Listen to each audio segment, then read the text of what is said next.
suis Pascal Moraguès, clarinettiste, soliste à l'Orchestre de Paris et je suis professeur au Conservatoire supérieur national de musique de Paris. La musique est avec moi depuis l'âge de 8 ans, même depuis l'âge de 6 ans, puisque j'ai commencé à 6 ans le solfège et puis l'instrument à 8 ans. Ça m'a poursuivi, on va dire, toute ma vie. D'abord comme un apprentissage par le conservatoire et ensuite comme un métier depuis une quarantaine d'années.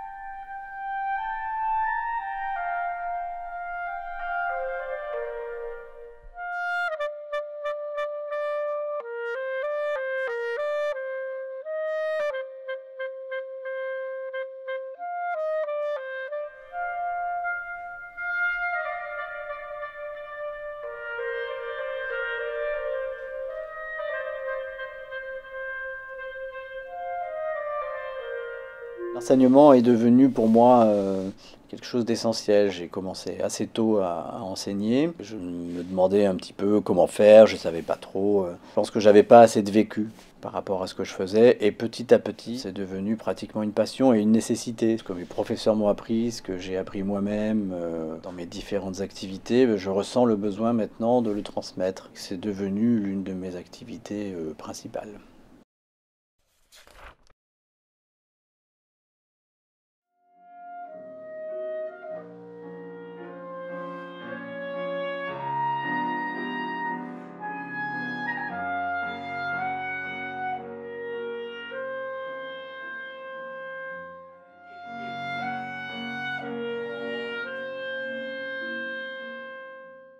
Je donne beaucoup de masterclass à l'étranger, qui sont toutes différentes, je dois dire, d'une certaine façon, parce que ça dépend le pays dans lequel on se trouve. Ça dépend de l'approche musicale, de la culture, en fait, de ces pays.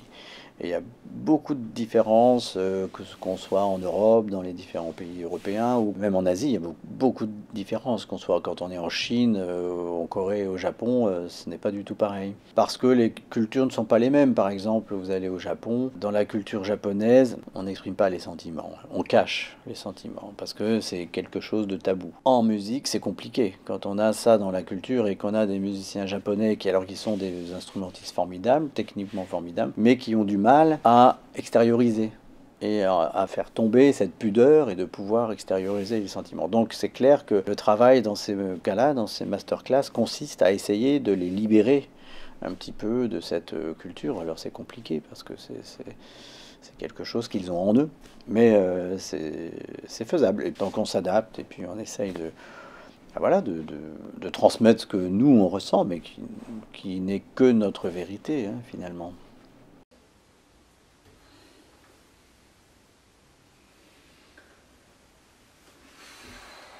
Le stress, le trac comme on appelle, c'est quelque chose qui vous poursuit toujours, plus ou moins en fonction de ce que vous devez jouer, en fonction de la salle, en fonction de tout un environnement, tout un contexte. Ça ne peut pas disparaître, on ne peut pas... Parce que si le trac disparaît, c'est une partie des émotions qui disparaissent aussi. Et donc on a besoin finalement d'avoir cette adrénaline en fait qui nous porte. Alors évidemment, il ne faut pas qu'elle devienne envahissante et qu'elle vous empêche de monter sur scène et de jouer, mais c'est tout un équilibre à trouver. Donc oui, et je dirais tout à fait heureusement, j'ai toujours effectivement le trac quand je monte sur scène. Avant de rentrer sur scène, il y a tellement de choses qui peuvent passer par la tête. Les choses difficiles que l'on doit jouer, donc se concentrer instrumentalement, se concentrer aussi musicalement, c'est-à-dire l'expression que l'on doit donner, se mettre un petit peu dans l'ambiance. Parfois on y arrive, parfois on est parasité. Évidemment, quelles que soient les émotions de votre vie, vous devez rentrer sur scène et exprimer ce que la musique vous demande d'exprimer.